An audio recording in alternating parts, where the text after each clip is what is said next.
이강인의 예리한 시각. 이제는 뉴스의 행과 간을 짚어냅니다. 네, 행간 들어가기 전에 게시판 조금 몇 개 보고 하겠습니다. 6시 16분이군요, 지금. 이 팟캐스트 이거는 외국에서도 하긴 인터넷 기반이니까 그렇겠네요. 당연히 들으실 수 있겠네요. 제가 이렇게 기계칩니다. JJ 킴이라는 닉네임을 쓰시는 분께서는 태국에서도 듣고 있다. 간만에 라이브 출첵, 그리고 용기 있는 선생님들, 그 교사 선언 선생님들께 감사드립니다. 이렇게 주셨군요. 태국에서도 생방송으로 듣고 계신다니까 기분이 참 좋습니다.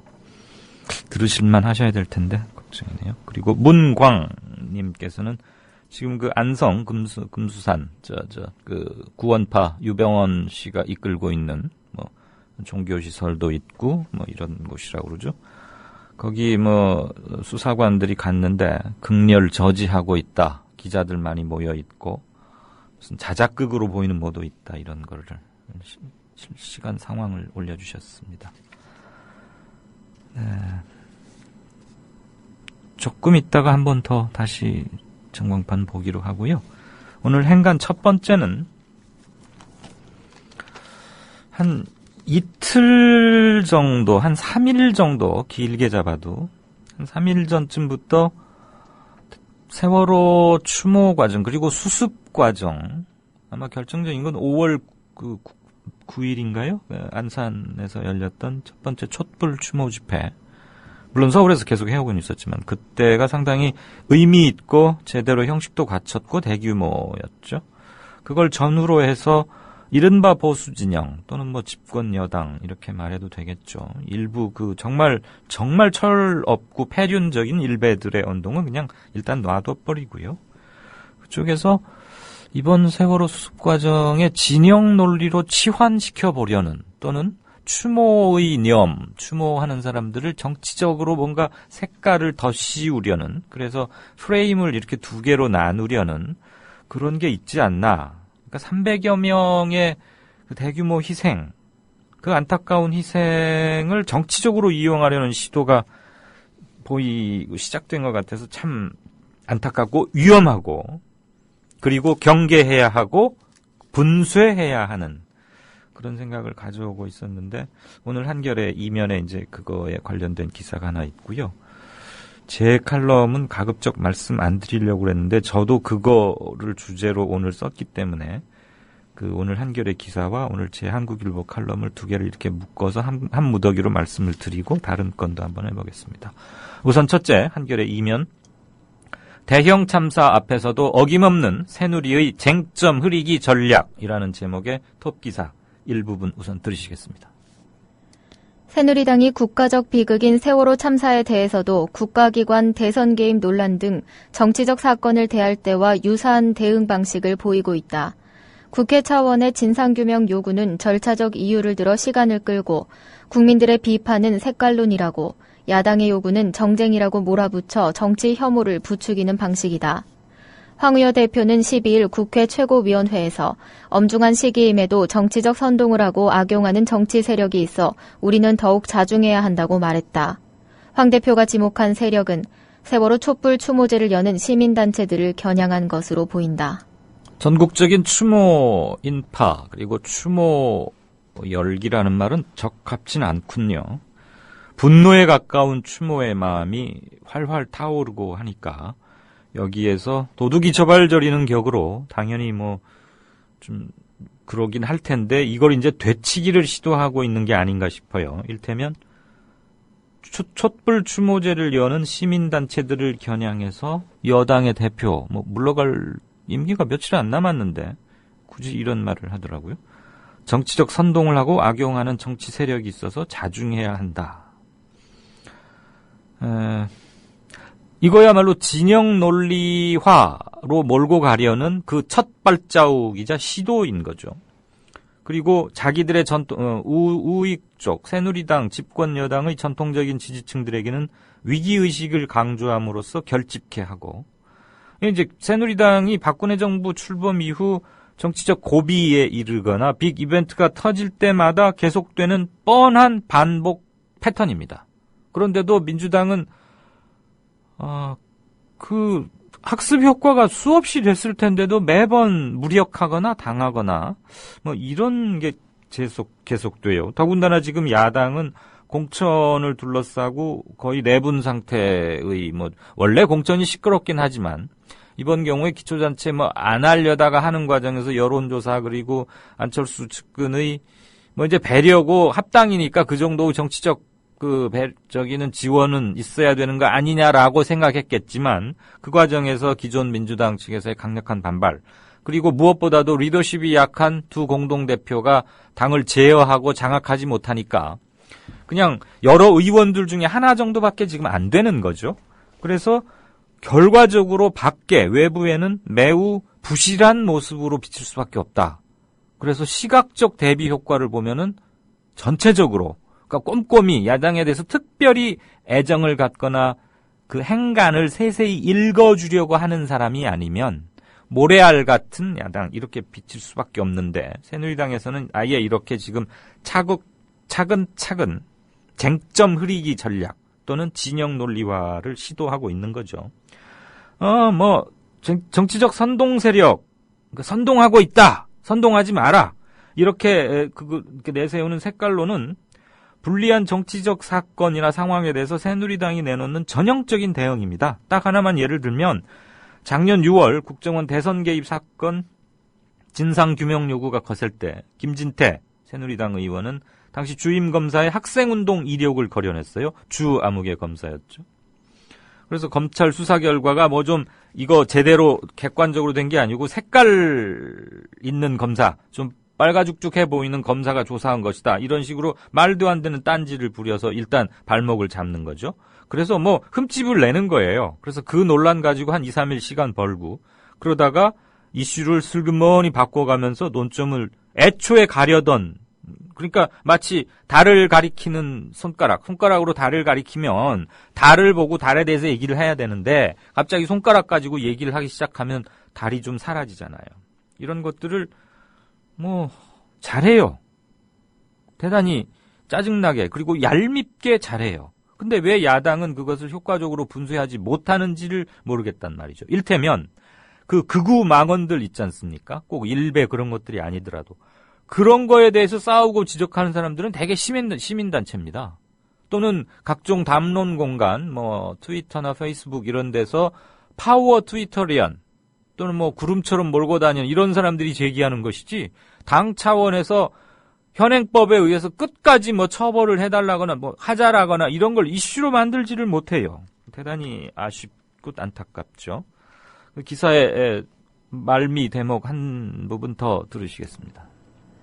신경민 새정치민주연합 최고위원은 새누리당의 태도를 보면 세월호 사태에 대응할 매뉴얼은 없었지만 정치 위기에 대응하는 매뉴얼은 있는 것 같다면서 야당의 비판에 대해서는 정쟁을 지향하라고 하고 국조특검에 대해서는 일단 수용하는 척하면서 강론과 절차로 시간을 끌거나 트집을 잡아서 국면을 바꿔나간다고 지적했다. 네, 며칠 전에 저희 진짜 인터뷰 코너에 연결했을 때 그때도 신경민 의원이 꼭 이런 말을 했어요. 세월호 사태에 대응할 매뉴얼은 없지만 정치 위기에 대응하는 매뉴얼은 있는 것 같다. 이제 이번 사건에 대한 정치적 입장을 이렇게 딱 정해놓고 주요한 때마다 이렇게 발언을 하는 모양인데 기본적으로 진단은 맞다고 봅니다. 다만 제가 아쉽게 느끼거나 또는 촉구하고 싶은 바는 그러면 그러면 새정치민주연합 당신들은 무엇을 어떻게 할 것인가?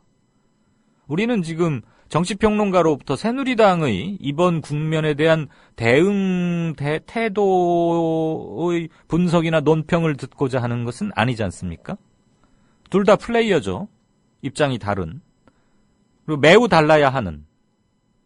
물론 이 전국적인 추모 열기 그리고 유가족들 및 실종자 가족이 300여 분이 넘기 때문에 대단히 다루기 조심스럽다는 것 잘 압니다. 유가족 측에서는 이 문제를 어느 쪽이든 저쪽이든 이쪽이든 간에 어느 진영에서든 정치적인 이슈로 만드는 것을 아직은 대단히 꺼려하고 있고 우리가 또 그 심정도 이해할 수는 있지 않습니까? 그런데 기본적으로 이것은 4.16 이전과 이후에 대한 확실한 변화, 구체제와의 결별을 요구하는 정말 어마어마한 사건이기 때문에 뭐 대통령은 국가개조 그랬는데 그건 잘못된 거라는 건 조금 이따 말씀드리겠고요. 결국은 본질적으로 정치의 문제로 수렴될 수밖에 없거든요. 차차. 그래서 유족들의 그 태도를 심정을 배려해가면서 이것을 이슈화해 나가는 게 야당에게 지금 요구되는 건데 야당은 그냥 눈치만 보고 있어요. 까딱 잘못하다가 뭐 이렇게 말 한 번 잘못해서 이 추모 열기에서 우르르 돌이 날라올까 봐 그런 점에서는 역량의 문제가 있는 거 아닌가 하는 생각을 저는 할 수밖에 없다는 점. 그런데 뭐 정치를 몇십 년씩 해오고 60년 정통야당이라고 자임하는 분들이니까 기본 내공은 있을 거라고 읽어주고 싶은데 국정원 댓글 국면, 국정원의 국기문란 이후로 1년 반 동안 매우 실망스럽다. 그리고 몇몇 초선 의원이나 이들의 개인기에만 의존하고 있는 거 아니냐. 그래서 역시 중요한 것은 리더십이다. 특히 야당의 경우에. 물론 우리가 김영삼, 김대중 이런 그 카리스마 있는 절대적 파워맨의 무슨 뭐 그 리더십을 기대하는 건 아니에요. 그리고 개인의 탁월한 역량에 의해서 정당 정치가 운용되던 시대도 저는 삼김의 몰락 또는 종언, 작고 이런 것들과 함께 끝났다고는 봅니다. 그렇지만 뭐 웹이 2.0에서 3.0으로 진화하듯이 그 양김 이후 벌써 20년이 넘게 지났지 않습니까? 실질적으로. 그렇다면은 새로운 시대에 맞는 리더십을 갖추지 못한 채로 매번 중간고사나 큰 시험, 기말고사를 치르니까 매번 벼락 공부밖에 될 수 없고 시험 성적 별로 안 좋죠. 그 점은 좀 아쉽습니다. 네, 두 번째 것으로 넘어가겠습니다. 두 번째 것은 제가 오늘 아침 한국일보에 쓴 건데 제목은 불순한 유족은 누구인가라는 컬럼입니다. 우선 앞에 한 대목을 좀 들으시죠. 당신의 가족이 눈앞에서 죽어갔어도 이러겠느냐는 말은 하지 않겠다. 세월호 참사를 정치적 분란거리나 진영 논리화하려는 움직임을 경계한다. 청와대 대변인은 순수 유가족이 아니면 만나겠다고 했다. 불순분자라도 있다는 건가? 순수의 기준은 뭔가?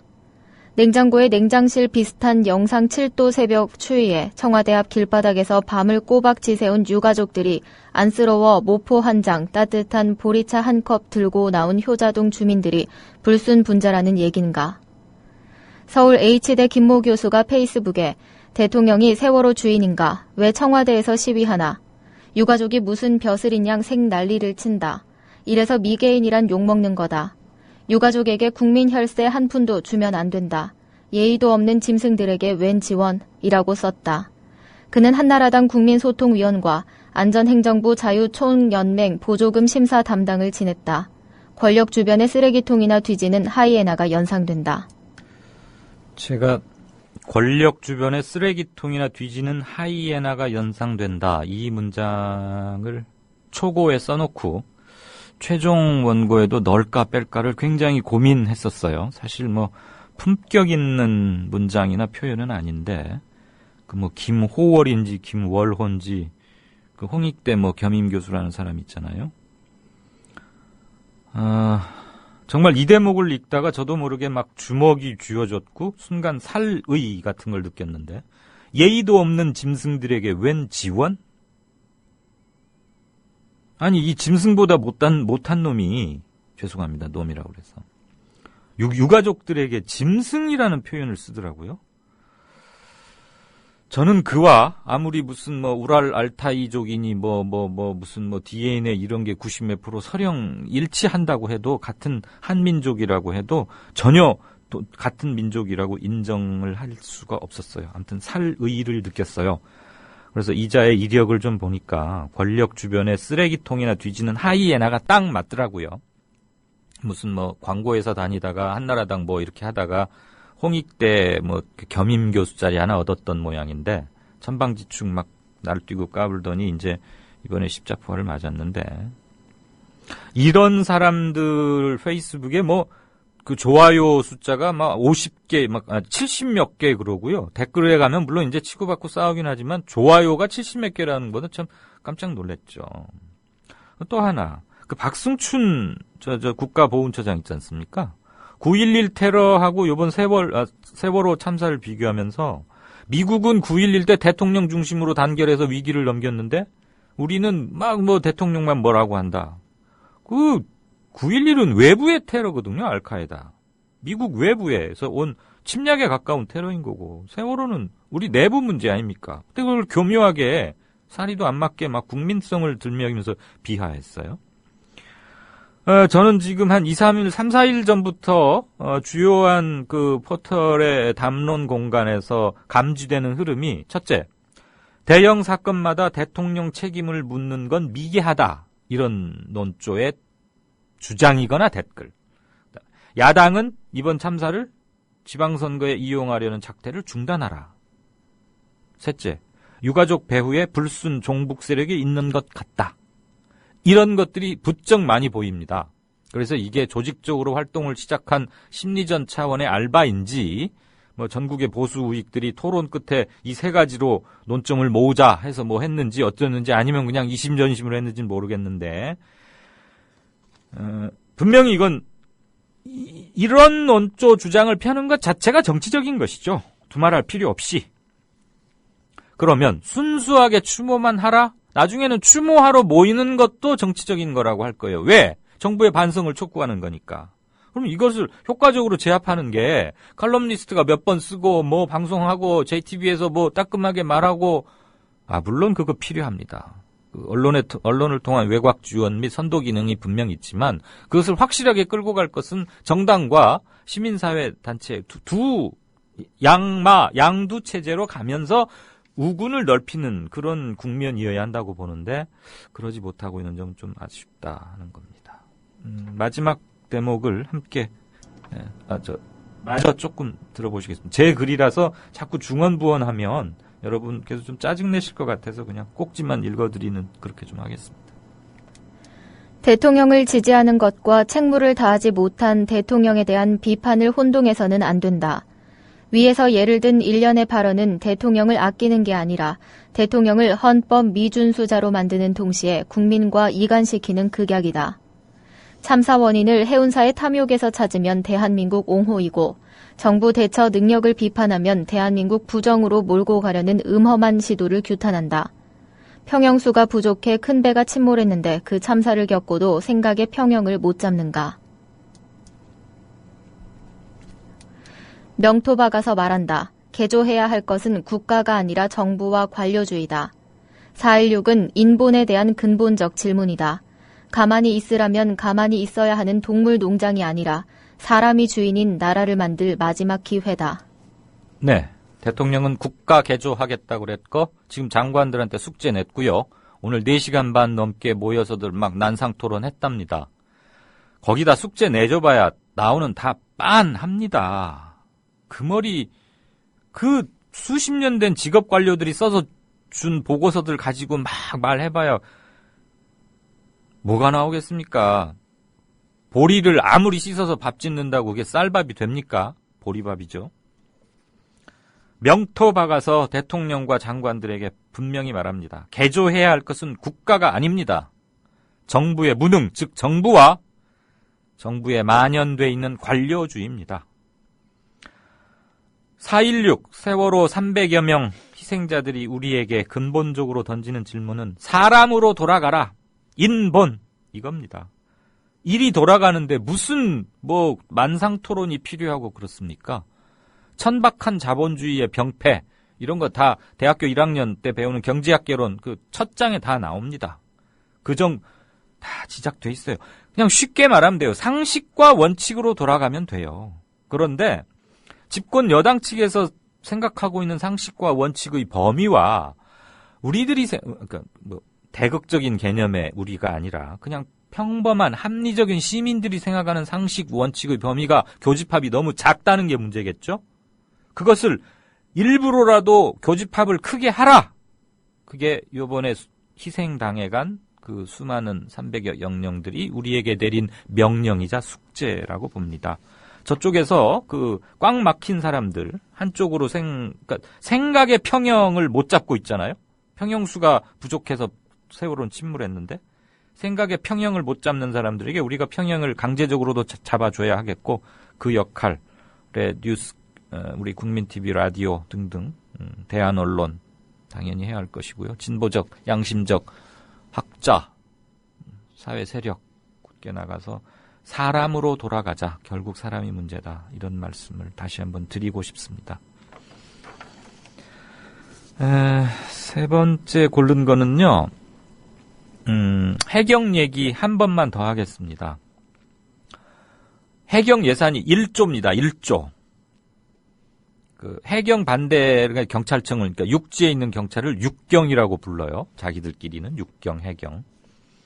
육경은 이른바 육경은 한 10만 명 되죠. 해경의 10배인데 물론 뭐 예산은 이거보다 좀 더 많긴 하지만 해경 1년 예산이 1조인데 안전 관련 예산은 167억밖에 안 됩니다.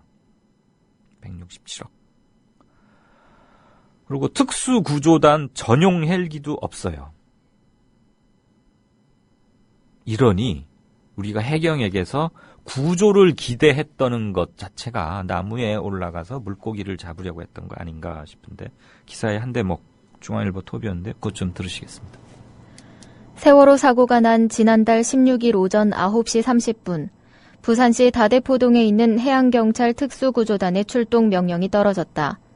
구조대원 9명은 차를 타고 김포 김해공항에서 비행기에 오른 뒤 다시 목포공항에서 헬기로 갈아탔다. 전용 헬기가 없어서였다. 현장에 도착한 시간은 오후 1시 40분. 즉시 잠수했으나 세월호가 이미 깊이 침몰한 데다 물살이 거세 철수했다. 지난해 해경 예산 1조 572억 원 중 안전 구조와 관련된 해양안전 확대에 쓴 돈은 167억 원뿐이다. 예, 1조에 167억 원이면요. 1.6%입니다. 2%도 안 됩니다. 그런데 특수구조단이 타고 갈 전용 헬기도 없어가지고 이렇게 돌아다니고 그랬는데 145억 원 들여가지고 해경 본부 내에 자체 골프장 지었어요.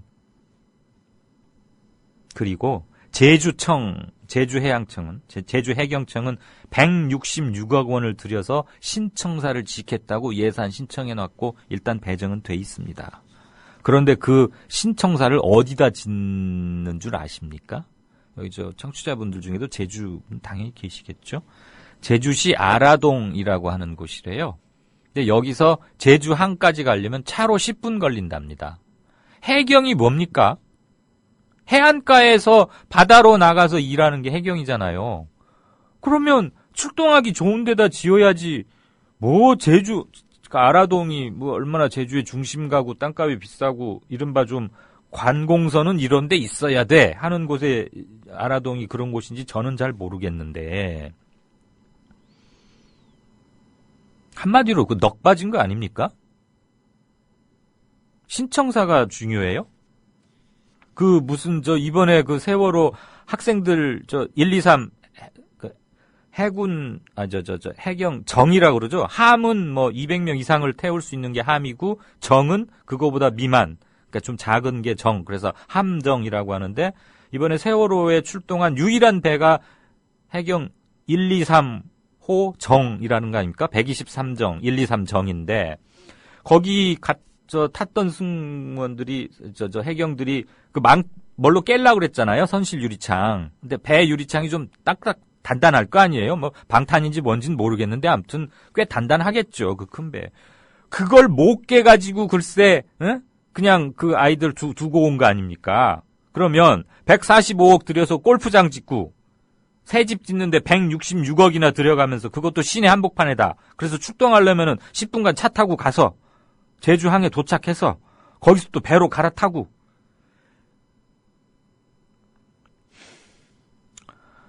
선실 유리창 그런 거 확실히 한 번에 깨버릴 수 있는 무슨 특수 장비를 갖추거나 말이에요. 구조단 전용으로 타고 다닐 헬기 이런 걸 사야지 이게 말이 됩니까? 제 생각에는 해경이 원래 경찰청 소속으로 있다가 이제 막 우리도 업무가 다르니까 독립시켜달라 계속 로비하고 뭐하고 해서 해경이란 별도 조직으로 외청으로 나와갖고 해양수산부 산하로 들어갔는데 아예 차제에 어느 청취자분께서도 올렸는데 이 친구들은 무슨 정신 개조나 몇몇 징계로 될 게 아니고 근본적으로 조직을 해체시키거나 무슨 글쎄 이건 좀 논의를 해봐야 되겠지만 다시 경찰청으로 복귀를 시키든지 이래야지. 아무튼 조직 자체를 완전히 흔들어 버리지 않고서는 교훈을 얻기 힘든 집단이 아닌가 하는 생각을 갖게 됩니다. 다시 해경 얘기라니까 참 그런데 돈을 이렇게 형편없이 배분 비율도 안 맞게 쓰니까 아이들이 그 꼴을 당할 수밖에 없지 않았나 싶고 우리가 낸 세금 가지고 이렇게 배분을 엉뚱하게 하는 것. 그래서 정치 권력이 중요한 것이죠.